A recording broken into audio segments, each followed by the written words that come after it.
grandfather is a Russian oligarch, and at this time, I was definitely ready to throw hands over this. You know he's a Putin enabler.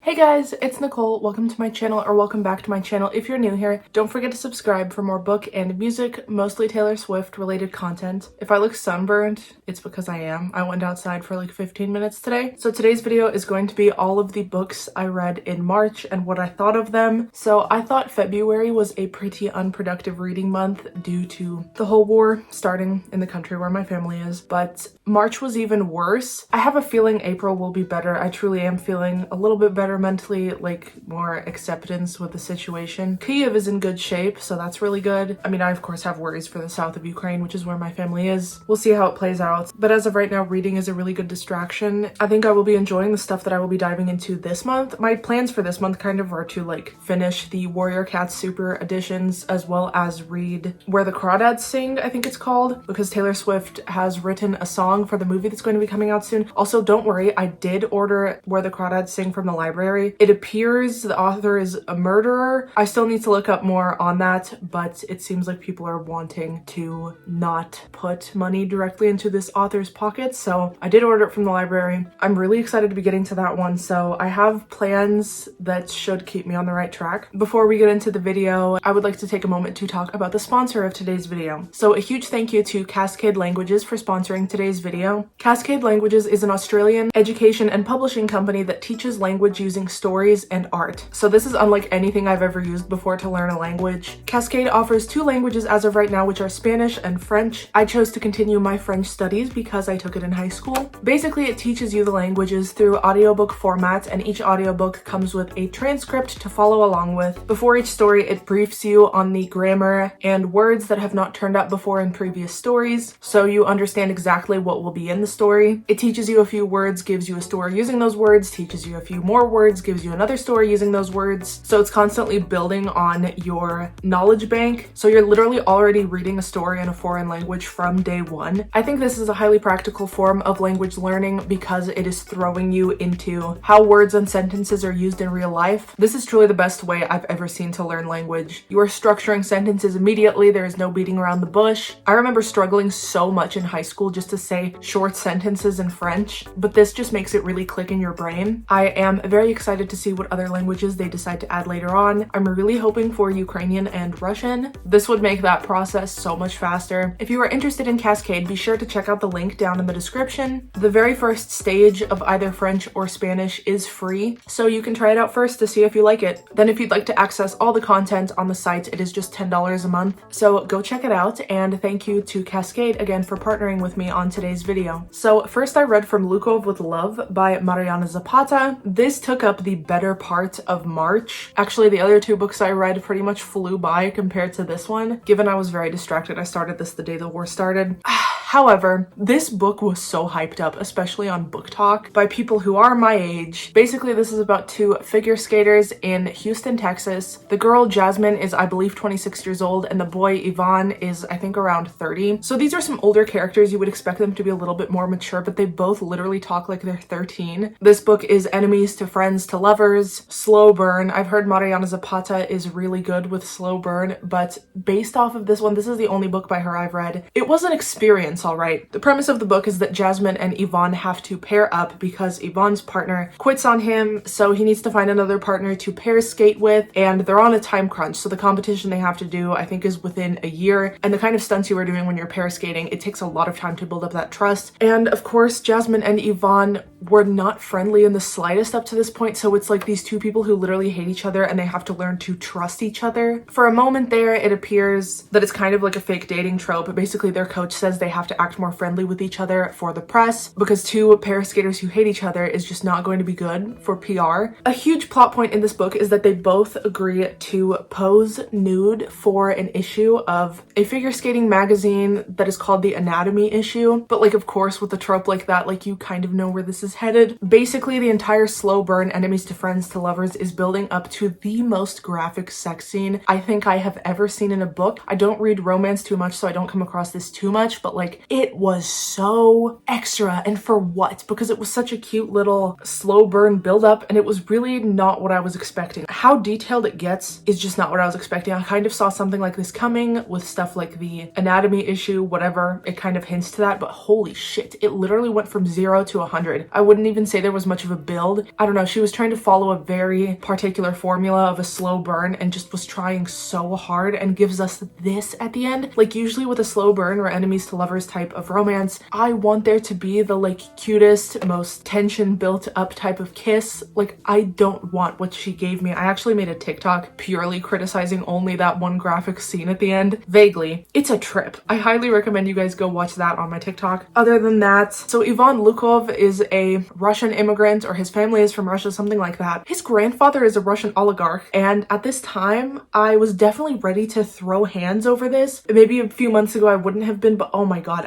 that is not what I wanted mentioned at this time. You know he's a Putin enabler. Also, Ivan's family was so Americanized, it was so weird. Like his mom was so inviting and welcoming and was one for hugs, which is definitely not how Eastern Europeans are.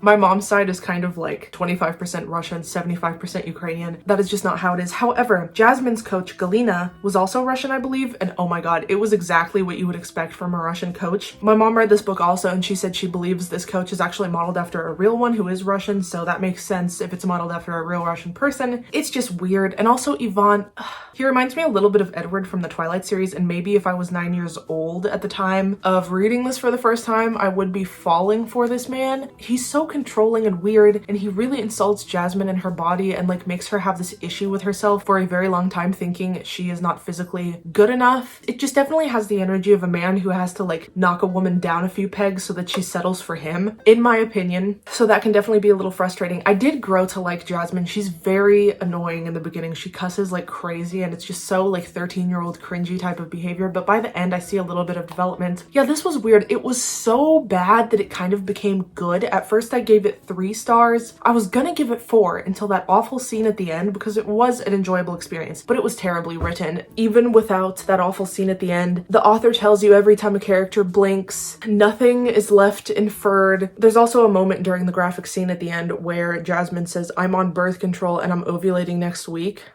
I mean, that's interesting considering most birth control makes you stop ovulating. I mentioned this in that TikTok I posted. I know there is one way, the copper IUD, that doesn't affect you hormonally or your ovulation, but like, she doesn't say she's on the copper IUD, and she just spent the last 400 pages telling you every time a character blinked. So like, why are these things trying to be confusing to a younger audience who was maybe misguided about this topic already? But it takes place in Texas, so are we really that surprised? I gave it 2 out of 5. I am not sorry. I'm willing to read another Mariana Zapata book, but I don't really have high hopes. Let me know down below if there's one that you really enjoyed out of all of them. Please do not let me down. The next one I read by her will have to be her best one, or I'm going to give up. Next, I read Crying in H-Mart. This is probably going to be the most devastating book I read this year. I cried so much during it. I actually don't think I picked this up at a very good time mentally for myself, because I was already really hanging on by a thread, but this had the most beautiful writing. I wanted to scream. This author is a songwriter. This is basically a memoir detailing her entire experience with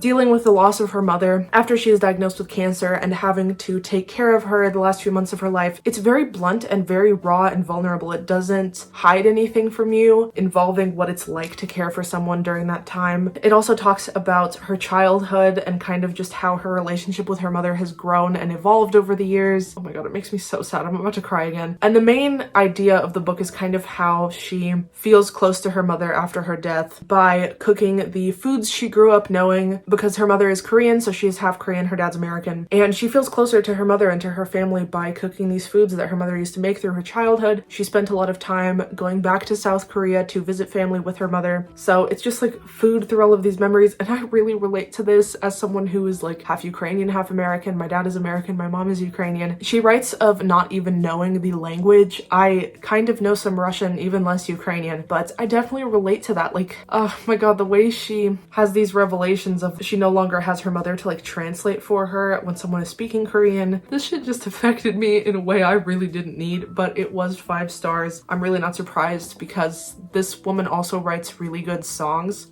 That shit kills me. She has a music video where she's recreating all her mom's old photographs. Just freaking take my heart out and just like There's a quote in there that I really love where her mom is basically saying, no one will love you like your mother. I'm not okay. It was heartbreaking. It was so sad and devastating and just so beautifully written. And I feel like so many different people could relate to this. This author is very good at comparing everyday objects and activities and food to the people she loves the most and just making connections among those things. I feel like that's a very healthy way to cope probably, because you will always have these objects and this type of food in your life, and to associate it with a person who you no longer have in your life is like going to bring you comfort. It was very descriptive and it really felt like a stream of consciousness. Like I don't feel like there was a lot of editing going on. I don't know. I feel like she just kind of wrote this maybe in a few sittings. I don't know if that's true or not, but 5 out of 5. No freaking doubt in my mind. Next, I read Firestar's Quest. This is such a wild month. We have slightly smutty romance, heartbreaking, devastating parental loss memoir, and animal fantasy. I'm kind of excited about this entire Super Edition series, if I'm being honest with you, because I love the idea of exploring the point of view of cats that we had never explored before. I'm really excited to read the next one because it's all about Blue Star, who is probably one of my favorite, if not my favorite, like leader of the cat clans. And her past is so scandalous. We are talking about Firestar's Quest right now. There's a huge, long journey scene in the very beginning that takes forever. Basically, the entire premise is that Firestar has these dreams of the leader of the lost clan, Sky Clan, who all the 4 clans drove out however long ago. He has to go find them, make them reunite, I guess, and kind of form Sky Clan again, because there's supposed to be 5 clans, whatever prophecy I think there's involved. So he has to go find them, and would actually split up those cats once they had to leave, because they were able to set up a society, a camp. They were able to move onto different territory and live as they always had, but something made them all scatter. No spoilers, but it's really, really unusual. Definitely Barbie and the Nutcracker vibes, and they never repeated this trope. So I find that interesting because they repeat things a lot in this series. This book takes place between the first arc and the second arc. I like how it bridges that gap because a lot of time passes between each arc, which I never really liked. That's basically it. It kind of filled in some gaps between the first and second arcs. There was a lot of boring parts on the journey to go find Sky Clan. Like that took forever. It felt like they were trying to write all of this stuff just to make it over 500 pages to classify as a super edition. Definitely excessively long. I wish I would have read it in the order it was published because I read the first and second arcs like almost a year ago. I rated it 3 out of 5 stars. It was all right. I'm definitely more excited for Blue Star's Prophecy, which is the next book in the series, because it details her entire life in only like the same amount of pages, like 500 and something. So I'm hoping that there are no boring journeying parts. It's literally just like the highlights of her life, I guess, and how she went from a kitten to this amazing leader. Yeah, I'm excited to get to that. Please, God, let me have at least 7 books to show for next month. Send me good vibes. Send me recommendations for Mariana Zapata books because this one really let me down. Let me know what your favorite read this month was. Was it a productive month for you? Give this video a thumbs up if you enjoyed it. If you want to follow me on my Instagram, it is right here. And if you want to follow me on my TikTok, it is right here. I will see you all in a couple days actually for another video. And yeah, I hope you have an amazing day. Bye guys.